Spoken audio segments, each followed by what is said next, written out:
lo que sería la segunda parte del práctico y por eso está bueno que vayan respondiendo cualquier duda y demás. Y después vamos a fijar unos horarios de consulta para que a medida que vayan trabajando vayamos a ir viendo el práctico, así no tengan que volver a corregir todo para atrás, digamos. Lo más importante es que para no perder tiempo es que a medida que vayan avanzando con el práctico vamos viendo que sea correcto, los ejercicios que van haciendo. ¿Han podido avanzar en algo? ¿Han podido comenzar a hacer los primeros puntos del práctico? ¿Pudieron? Sí, ingeniero, pero tenemos varias dudas. Perfecto, perfecto. Sí, esa es la idea. Esa es la idea, que vayamos viéndolo. Y después, bueno, me interesa saber si ustedes ya se han separado, cómo están trabajando cómo trabajaron con el ingeniero, cómo ustedes ya tienen formado cada uno su grupo. Sí. Bien, bien. Vamos a seguir trabajando entonces con los mismos grupos, como les dije la vez pasada, para que esto sea una continuidad de lo que ya trabajaron con el ingeniero Comba. ¿Mm? Así que, bueno, a ver, sigo admitiendo a algunos chicos más que están ingresando. A ver, primero veamos un poco lo que va a continuar del práctico, digamos, veamos la parte que sigue del práctico, así ya la tengan. De todas formas, seguramente hay un par de datos que tengo que conseguirle para darle, pero bueno, ya pueden ir trabajando. Y la idea es que ahora veamos digamos, lo que sería la segunda parte del práctico. Ahora voy a compartir pantalla. A ver.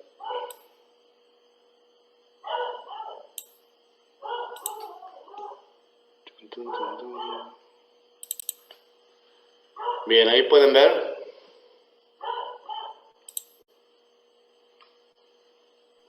Sí se ve. Perfecto. Bueno, la vez pasada habíamos visto de este práctico un poquito, digamos, hasta lo que era hasta el punto 5, donde a partir de todo lo que eran los aportes, con los cuales ya habíamos trabajado con el ingeniero Comba, todos los aportes, eso, y que nosotros los agrupamos en la curva de disponibilidad, también hemos visto cómo se calculan, o ustedes ya vieron cómo se calculan las demandas, y en función de eso, más las demandas que nosotros le habíamos agregado, que era una demanda de industria y la demanda de agua potable, sumadas, como dijimos recién, a la de riego y ganado, que ya la tenían con el ingeniero Comba, ustedes tenían que encontrar la demanda total. A partir de eso, ustedes ya podían determinar el volumen mínimo necesario de regulación para cubrir por completo esa demanda integral de agua potable, riego e industria. Ingeniero, Sí, disculpe que lo interrumpa. Tengo sí. una consulta antes de que siga, porque me Bueno, trabé en la parte cuando vamos a calcular la cantidad de agua potable, sí. hay una variable que no tengo, que es el tiempo, creo. El ingeniero creo que había dicho en la teoría que era la duración de la vida útil de la obra, ¿puede ser? Claro, por eso yo les dije, a ver, lo que hemos hablado la vez pasada, por ahí capaz que no se escuchó, dijimos que la vida útil del dique iba a ser 50 años. ¿Mm? Que lo usual para una obra de agua potable era trabajar a 20 años. Cuando ustedes van a calcular una red de agua potable para un barrio, para una localidad, la hacen a 20 años. ¿Para qué me sirve ese tiempo? Ese tiempo me sirve para calcular en función de la tasa de variación anual, poder calcular la población futura. Me imagino que eso es lo que estás preguntando vos. Sí, ¿Mm? sí, sí, claro, me había confundido ese tema porque el ingeniero decía entre 20 y 30 y usted había dicho 50. Pero igual sí, Claro, lo hice en función de 50 años. Esa era mi duda. claro, a ver, en la situación es así. Vos tenés un dique, un embalse cuya vida útil vamos a trabajar en 50 años. Ahora, cuando se hace un cálculo de la población futura para una red de agua, es entre 20 y 30 años. Por eso yo les decía que ustedes pueden adoptar para este cálculo 20 años, por ejemplo, o también lo tienen que aclarar que están adoptando directamente la vida útil del dique, ¿entienden? Es una cuestión conceptual. ¿Qué puede llegar a pasar? Si yo calculo directamente con la vida útil, obviamente me va a dar una población futura mayor, por lo tanto me va a dar un caudal mayor necesario. Ese es el concepto. O sea, mientras yo más años esté calculando, obviamente mi población futura va a ir creciendo a ese 2% anual. Entonces voy a tener un caudal mucho mayor. Yo les digo, a ver, ustedes siempre que cuando hacen un práctico van tomando criterios y los tienen que escribir. Es válido los dos criterios que les estoy diciendo. Ahora, si el ingeniero Leandro Díaz les dijo en el práctico, en la teoría, por ejemplo, que deben adoptar entre 20 y 30, bueno, adopten entre 20 y 30, ustedes pueden adoptar tranquilamente, ustedes son los que están, digamos, proyectando, ¿entienden? Así que directamente pongan eso. Ahora, si ustedes no tuviesen un dato o quisiesen ser un poco más conservadores, podrían adoptar directamente la vida útil del dique. Eso es lo que yo les dije. Pero bueno, lo dejo a su criterio, ustedes tienen que aclarar, adopto tal vida útil. Yo creo que lo mejor en el caso de agua potable, en mi caso, yo adoptaría entre 20 y 30 años, que es lo que usualmente se hace. ¿Por qué? Porque generalmente lo que dura la red de agua, después seguramente después de esos años hay que modificar, hay que ampliar la red de agua, ¿entienden? Pero bueno, acá estamos solamente calculando la demanda. Así que no hay problema, pueden adoptar 20, pueden adoptar 30 o pueden adoptar la vida útil del embalse que está en 50 años acá. Ahora vamos a adelantar un poquito, pero bueno, en el punto 6 dice vida útil a considerar 50 años. Eso es para el cálculo de los niveles característicos del embalse. ¿Está Bien, claro? ingeniero, muchas gracias. Pueden adoptarlo. Siempre ustedes ¿Ingeniero? cuando adopten algo pongan por qué y en base a qué lo adoptan. Sí. Disculpe, ahí en la fórmula para el cálculo de demanda de agua, Sí. tanto la población y la dotación están afectadas también por por ese tiempo de 50, o sea, la dotación va a cambiar. No. O La sea, dotación siempre es la misma. La dotación ajá, siempre es la misma. Lo que cambia es cuando vos... A ver, la fórmula, por ahí, lo que hace la fórmula es calcular la población futura. La población futura es lo que estás calculando. Que vos pongas dentro la dotación es porque estás haciendo directamente el cálculo de caudal futuro con la población futura que, a ver, estás haciendo una fórmula, digamos, que quizás esa es la que le dio el ingeniero Leandro Díaz, una fórmula para calcular el caudal futuro donde ya está incluida o calcula internamente la población futura. Pero si no, lo que vos tendrías que hacer es población actual 3.000 habitantes, población futura, ahí aplicar la ecuación con la tasa de crecimiento, con los coeficientes que le dio el ingeniero y demás, la potencia, y ahí calcula la población futura, que será, supongamos, 6.000 habitantes, no 3.000, 6.000. Y ahí, una vez que yo tengo la población futura, le aplico la dotación. Vos fíjate la unidad de medida. 6.000 habitantes multiplicado por la dotación, que es 250 litros por habitante día, simplifican ustedes y les queda como unidad la cantidad de litros por día. ¿Que eso qué es? Caudal. claro. Ingeniero, ¿Entiendes? para calcular la población futura, no, en el PowerPoint no aparece la fórmula esa. Bueno, por eso les digo. A ver, no hay problema. Yo lo puedo chequear a ver en el PowerPoint qué ecuación le dio este año el ingeniero Leandro Díaz. Y bueno, le explico esa ecuación, pero lo más importante es que ustedes entiendan el concepto. ¿Entendés? O sea, que el ingeniero Leandro Díaz le haya dado una ecuación que creo que es la ecuación una más completa, donde ustedes directamente calculan el caudal. Mientras ustedes tengan claro el concepto que lo que están calculando con la tasa de crecimiento anual es una población futura, es decir, están tratando de, por así decirlo, adivinar qué población voy a tener de acá a 20 años, por ejemplo, si tomé 20 años de distancia, eso es lo que están haciendo. La dotación es la misma, no puede variar, no es que yo voy a tomar de acá a 20 años, voy a consumir más agua, ¿entienden?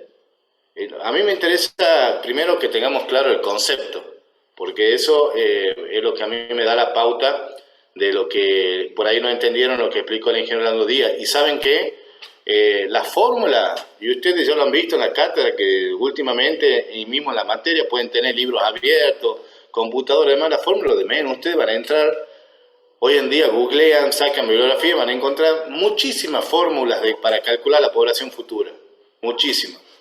¿Entienden? Pero siempre el concepto es el mismo. Calcular la población futura y una vez calculada afectarla por la dotación. Ahora, que encuentren una fórmula o apliquen una forma integradora que haga las dos cosas a la vez, también existe y también es válido. Pero es importante que ustedes tengan claro el concepto. Yo la voy a ver a la formulita esa a la tarde, cualquier cosa, si veo que es algo diferente, demás, no hay drama, lo podemos ver en una consulta, así. Es por eso que la tasa de crecimiento de la dotación consideramos cero. Entonces, Bueno, pues desconozco la ecuación, por eso te digo, sí, si vos pones cero, obviamente, no la estás afectando. Todo número elevado a la cero es 1. Así que, por eso te digo, hablar así sin saber qué ecuación les puso, a ver, si vos hoy pones cálculo de población futura, vas a encontrar muchísimo. ¿Dónde está la complejidad del cálculo de la población futura? No nos cerremos en esto, pero bueno, rápidamente les digo, la complejidad está en poder encontrar esa tasa de crecimiento anual, que encima es variable. ¿Y de dónde sale? De los censos. Yo cuando cursé esta materia, a mí directamente me daban los censos. Yo tenía que ir a buscar, era anual la materia, tenía que ir a buscar los censos del 2001, recuerdo, y los censos de años anteriores, hacer promedio, calcular la tasa de crecimiento, que encima varió desde el 91 al censo del 96, al censo del 2001, y de ahí todo era un lío para poder calcular ese R. Y recién ahí, con el valor de la población del censo del 2001 aplicado a la tasa de crecimiento, calculaba la población futura. La complejidad está en eso, acá se hace la edad de datos. Pero esto sale del censo. Ustedes tienen que entrar hoy en día al INDEC, comenzar a buscar censo 2001 y ahí van a ver la tasa de crecimiento. Van a entrar, creo que hay un censo del 2010, van a entrar al último censo, van a ver la población que había en esa localidad donde ustedes están trabajando. Así se hace en la vida profesional, ¿no? Yo hoy hice un proyecto para el Mollar, tuve que buscar el último censo, que es el 2010, entrar y ver qué población había en el 2010, calcular la tasa de crecimiento, aplicarla, calcular la población actual, o sea, con esa tasa de crecimiento y el censo de 2010 pude calcular la población 2021. Y desde acá suponer o correlacionar que la tasa de crecimiento no va a variar en 20 años y calculé la población futura del Mollar a 20 años, para el año 2031. ¿Entienden? Desde ahí nace todo esto. No se preocupen, no es algo muy complejo, ya lo voy a ver la ecuación y demás, no es nada, pero el concepto tiene que estar claro. Ustedes sea con la fórmula que sea, ustedes tienen que calcular la población futura. ¿Futura cuánto? A la vida útil o a lo que en este caso sería la vida útil de la red de riego que el ingeniero nos dijo entre 20 y 30 años. Bueno, le pongamos 20 años, lo cerremos en 20 años, listo. Cálculo a 20 años. Entonces a 20 años yo voy a calcular la población futura. ¿Cuáles son los datos que necesito? La tasa de crecimiento actual y la población actual. Con eso, después vemos el tema de la fórmula. Ustedes calculan la población futura, la afectan por la multiplican por la dotación y ustedes van a ver que es dimensionalmente homogénea. le da litros por habitantes día. Eso es, la dotación sí puede variar, pero varía de acuerdo al lugar, varía de acuerdo a la cultura, no varía en el tiempo. Por ejemplo, en San Miguel de Tucumán, es una zona urbana, lo mismo que en cualquier, digamos, zonas urbanas como sería la capital de Famayá, la capital de Concepción, Montero, esos lugares urbanizados, densamente poblados, la dotación por norma es de 450 litros por habitante. Todos los lugares donde está la SAT, que es la parte privada, que es la zona urbanizada o densamente poblada, por norma se tiene que calcular con 450 litros por habitante día todo lo que son sus redes de agua y demás. En cambio, en las zonas rurales, que es donde está el Servicio Provincial del Agua, CEPAPI, ahí es donde yo soy gerente, trabajamos con una dotación rural de 250 litros por habitante día. Eso tiene que ver con la costumbre. No es lo mismo la cantidad de agua que usa una persona en medio de Arcadia o de Pala Pala o de localidades así inhóspitas como Yo No Pongo o Mujer Muerta, Árboles Caídos. Son todas, imagínense, tenemos 400 sistemas de agua potable manejamos con el CEPAPI. Esas zonas son muy poco pobladas, entonces la gente tiene poco uso, tiene baños todavía que están fuera de la casa, tienen una forma de vida que ellos a la misma hora todos coinciden en llegar a la casa, bañarse, comer, ir a dormir. En cambio acá en las ciudades ya es mucho más variable. Para que se den una idea, Las Yungas tiene una dotación que se ha estimado en 1.400 litros por habitante por día. ¿Y eso por qué? Porque ahí la gente riega demasiado, tiene pileta, tiene usa mucha cantidad de agua, tiene más cantidad de unidades de baño y demás, y eso hace que cuando vos promedias y calculas, la dotación te dé tan elevada. Esa es la variación que tiene la dotación. No tiene una dotación en el tiempo. No es que el tipo de San Miguel de Tucumán, la persona de San Miguel de Tucumán, que hoy consume 450 litros habitantes día, dentro de 20 años va a consumir 500. No. Eso viene también de normas. Hay todo un estudio socioeconómico y demás que se hizo hace bastante y son normas que rigen. En la Argentina se rige con la norma ENOSA, que es la entidad que regula, que está en Buenos Aires. Esa es la norma que fijó estos parámetros. Eso no implica que ustedes puedan calcular con mayor dotación en otros lugares. Y ahora, en el cálculo ese del caudal, ustedes deben haber visto con el ingeniero también que va afectado de los coeficientes pico. De un coeficiente, en algunos le llaman alfa 1 y alfa 2, otros le llaman K1 y K2. Esos coeficientes tienen que ver justamente con esa simultaneidad que hay para, digamos, de que la población tenga los consumos pico o máximo a la misma hora. ¿Le explicó algo de eso el ingeniero Leandro Díaz? ¿Le explicó algo de los coeficientes pico? Creo que eso no, ingeniero. Bueno, entonces no nos vayamos más. Ese es algo que a mí, obviamente, como yo trabajo todos los días, me gusta el tema, pero hay veces que él lo explica y hay veces que no. Nosotros acá nos centremos directamente, solamente en que ustedes lo que tienen que conocer es el caudal o la demanda de agua potable. La fijemos en 20 años, para que no quede en duda, pongamos 20 años, la vida útil para que ustedes calculen la población futura a 20 años y de ahí le asignan la dotación esta de 250 litros habitantes día. Háganlo y después cualquier cosa, no hay ningún problema, hacemos una consulta y lo que yo quería decirles es que a mí me resultó mejor en todos estos años que ya venimos haciéndolo por Zoom estas 2 veces. Las 2 últimas veces que cursaron la materia los chicos me dan un mejor resultado trabajar con grupos, para que no sea tan numeroso y es mucho más interactivo. Entonces la idea es que después ya con Mariela vamos a ir dándoles consulta y por ahí capaz que vamos haciendo de a 2 grupos o de a 1. Entonces son consultas de 20, media hora, 20 minutos, directamente con cada. Entonces, por ejemplo, el viernes doy a 6 grupos y el sábado damos otros 6 grupos y nos vamos manejando mucho más fluido y más rápido. Después, cuando hay una duda mucho más generalizada o yo me doy cuenta que hay temas que no lo están manejando bien o tienen mal el concepto porque no lo entendieron en clase, ahí podemos dar una clasecita de 20 minutos, media hora, grupal, toda la clase y vemos específicamente ese tema. ¿Eh? Pero bueno, no nos quedemos en esto del agua potable. Espero que el concepto le haya quedado bien y después podemos ahondar en lo que es la fórmula que tienen.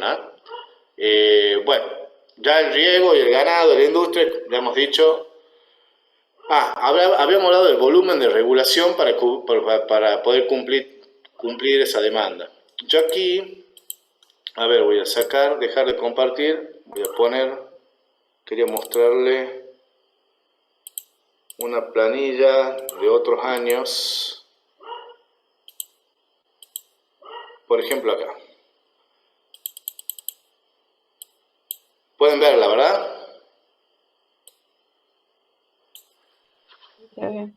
Bien. Esta planillita es la que yo le decía que da estos, cuando uno hace el cálculo, ustedes van a ir ya teniendo los caudales de aporte y los caudales de demanda, van a poder luego calcular el volumen de aporte y el volumen de demanda, que tiene que ver con el tiempo. Acuérdense de los días, acuérdense de poner correctamente los días. Entonces ustedes directamente el volumen de aporte lo calculan como el caudal de aporte por los días y van obteniendo el volumen de aporte. Bien, ese volumen de aporte yo luego, que va variando como ustedes verán de mes a mes, lo acumulo y obtengo el volumen de aporte acumulado. Luego con la demanda es lo mismo, ese caudal de demanda total, la demanda integral, ¿se acuerdan que como eran consuntivas dijimos que se sumaban todas las demandas? Mes a mes voy a calcular las demandas. Voy luego a calcular el volumen de esas demandas, igual que como hicimos con el aporte, multiplicando por los días, por el tiempo, y luego calculamos el volumen de demanda acumulado. Como verán, si uno trabajó correctamente, es decir, cuando yo hice con la curva de disponibilidad, calculé el caudal de demanda integral, intersecté en la curva de disponibilidad para 80% de garantía, que es lo que me pedían, y obtuve los caudales de aporte o el caudal de aporte para ese 80% de garantía, es lógico que si yo acumulo los volúmenes, me dé al final del año que el volumen acumulado es igual al volumen, mejor dicho, el volumen de aporte acumulado sea igual al volumen de demanda acumulado. Es lógico, porque yo intersecté la curva de disponibilidad y me dio un caudal, y es el caudal de disponibilidad que yo tengo en el río. O sea, ¿qué es lo que estamos haciendo? Estamos optimizando la demanda en función del caudal de disponibilidad. ¿Por qué les digo esto? Porque la curva, ustedes si hacen eso correctamente, que a veces a algunos le da el 80%, otras veces les da un 83% o le da un 79%, bueno, en este caso vamos a trabajar con el 80%. Les tiene que cortar en este punto. Ustedes verán acá que tenemos en la gráfica de volumen acumulado, tenemos por debajo lo que son los aportes. En estos meses lo que está diciéndome es que la demanda es mayor que el aporte. Estamos acumulando, ¿no? Acuérdense que son acumulados. O sea, el volumen de aporte acumulado acá es menor que la demanda acumulada. O sea, acá tengo déficit, me falta agua. Y después comienza a subir mi volumen, estamos acumulando, acuérdense, por eso comienza a subir el volumen de aporte acumulado y luego se intersectan. Que se intersecten significa que acá se iguala el volumen. Cuando yo acumulé y sumé todos los volúmenes, sumé todo el volumen de mes, se igualan los aportes con los volúmenes de demanda. Bien, entonces ustedes, ¿qué es lo que estamos viendo? Que si yo, en este caso, yo me paro acá al final del año, estoy viendo que necesito 99,7 metros cúbicos y dispongo de 99,7 metros cúbicos, 77 metros cúbicos. Por lo tanto, el agua anualmente sí me alcanza. Pero ¿qué estoy viendo? Que hay meses en el año que no. Eso es lo que a mí me dice que hay una necesidad de regulación. ¿Cómo lo vemos? Esto por eso quiero que lo vean gráficamente. Lo vemos acá directamente en la planilla cuando hacemos la diferencia entre el volumen de aporte acumulado y el volumen de demanda acumulado. Hacemos la diferencia, voy restando el volumen de aporte acumulado, el resto del volumen de demanda acumulado, y ustedes van a ver que voy a tener meses con valores negativos. Y luego tengo meses con valores positivos. Bien, y ahí vienen las dos formas de calcularlo. Una es el máximo valor negativo que tengo, en este caso 65,82 en valor absoluto, y el valor positivo, y el máximo valor positivo, que en este caso es 2,98. Obteniendo esos dos, los sumo y me daría el volumen máximo de regulación. Es la suma del máximo positivo, el valor absoluto del máximo positivo y el valor absoluto del máximo negativo. Así se calcula el volumen mínimo necesario de regulación. Esa es la forma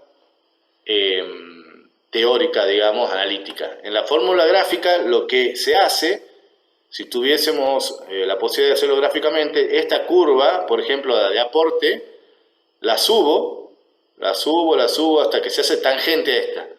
Una vez que se hace tangente a esta, me va a quedar una cosa de esta forma, así, y este valor que tengo, esta diferencia que voy a tener acá, va a ser justamente el volumen necesario de regulación. Es lógico, porque al subir y hacer la tangente, estoy sumando esta diferencia que era negativa y esta diferencia que era positiva. Y como las dos son dimensiones, las estoy sumando como si fuesen las dos positivas, por así decirlo, porque como si tuviesen valor absoluto. La máxima diferencia entre estas dos curvas que logro al hacer tangente, la curva de volumen de aporte acumulado a la de demanda acumulada, me da el volumen necesario de regulación. Es lo mismo que yo hago analíticamente, lo hago gráficamente. Por eso es que estamos trabajando con volúmenes. Con esto obtenemos el volumen necesario. En este caso, en este ejercicio, nos daba esos 68,8 hectómetros cúbicos. Es muy importante que ustedes vean las dimensiones, ¿no? Porque acuérdense, eso tienen que tener mucho cuidado con las unidades que trabajan. Por ejemplo, ustedes han estado trabajando en la dotación del agua en litros por habitantes día y van a encontrar después el caudal en litros por día. A eso lo tienen que llevar a metros cúbicos, porque ustedes al riego seguramente han trabajado con metros cúbicos. Cuando ustedes estén en metros cúbicos se van a dar cuenta, por ejemplo acá, que el caudal de demanda, por ejemplo, estaba en metros cúbicos por segundo, y lo multipliquen, imagínense por segundo. ¿Cuánto segundo tiene un día? 86.400. Uno ya se lo acuerda de memoria tantas veces. 84.700 segundos. Y a eso tienen que multiplicarlo por los números de días. Por eso es que el valor que trabajamos usualmente son valores grandes en los diques, y la unidad generalmente de volumen es el hectómetros cúbicos. Tengan en cuenta eso, muy en cuenta ustedes el tema. Si no le va a dar valores muy grandes, van a estar trabajando en un hectómetro cúbico es 10 a la 6, van a estar trabajando con muchos valores. Acuérdense que cuando es cubo, que pasan 3 lugares, ¿no? Es generalmente uno de los principales problemas en la materia, los alumnos las tienen con las unidades. No saben pasar de litro a metros cúbicos. Si le das centímetros cúbicos, decímetros cúbicos, no tienen ni idea. O sea, yo les puedo asegurar que yo ahora le pregunto a ustedes cuántos litros tiene un decímetro cúbico y muchos van a dudar. ¿Alguien sabe cuántos litros tiene un decímetro cúbico? Ingeniero. Perfecto. La botella de Seven aparecía en mi época. Pero entienden, y si hablamos de metros cúbicos, bueno, ¿cuántos litros son? Y bueno, en función de eso van a ir trabajando. Tengan en cuenta, presten atención en las unidades. Primero llevemos todo a metros cúbicos, es el consejo que les doy. Y una vez que tengan en metros cúbicos, con esta planillita, como hacen una planillita Excel, y ya se van a dar cuenta que le va a dar un volumen muy grande para ser expresado en metros cúbicos y expresarlo en hectómetros cúbicos. Me importaba que sepan las dos formas de calcular el volumen necesario de regulación, volumen mínimo, eso es importante que digan que es el volumen mínimo. ¿Por qué? Porque ustedes pueden hacer un volumen mayor de regulación, ¿por qué no? Y bueno, y tener ¿por qué no? ¿Por qué es mínimo? Porque es la cantidad mínima que necesito de volumen para satisfacer la demanda que yo propuse o me propuse, ¿entienden? Pero puedo obtener otras demandas, por eso es que es un volumen mínimo este. Puede ser mayor, no hay problema. Pero si ustedes están trabajando para una empresa o lo que fuese y tienen que calcularle el volumen necesario para tal demanda, para regulación para tal demanda, obviamente van a tratar de hacer el volumen mínimo para que salga el mínimo costo. Ese es el concepto. Por eso desde ahí, todo lo demás, estamos del lado de la seguridad. Bien, a ver, acá por ejemplo teníamos lo que son las curvas. Les voy mostrando un grafiquito. Acá por ejemplo lo que yo les decía, ¿ve? Cómo a esta curva yo la puedo hacer tangente y al máximo valor, la máxima diferencia que me va a quedar entre esas dos, va a ser el volumen mínimo necesario de regulación. Esa es la forma, digamos, gráfica. ¿Han entendido cómo se calcula el volumen mínimo necesario?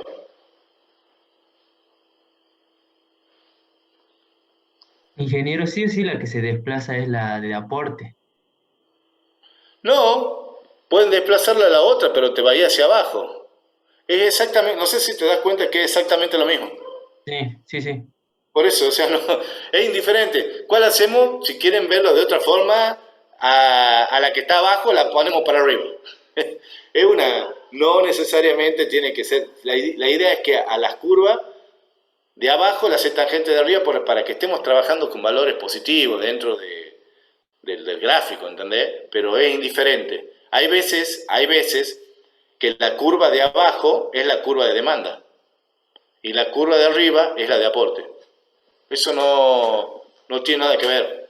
Si quieren tener fácil la receta de cocina, digan que la curva que va por abajo, al inicio, la hago tangente a la de arriba. Y ya está. No le van a errar. Gracias. Bien. Ingeniero, Sí, ¿puede volver a explicar el método analítico? sí, mira, está sencillísimo. Ustedes ya tienen el caudal de aporte. ¿Cómo calculan el caudal de aporte? Hicimos la curva de disponibilidad.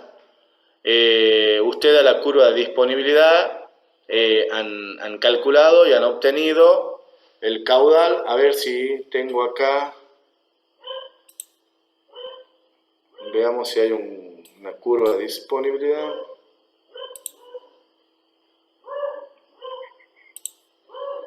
Acá está. Ustedes han obtenido una curva de disponibilidad de este tipo. Esa es la curva de disponibilidad que han hecho.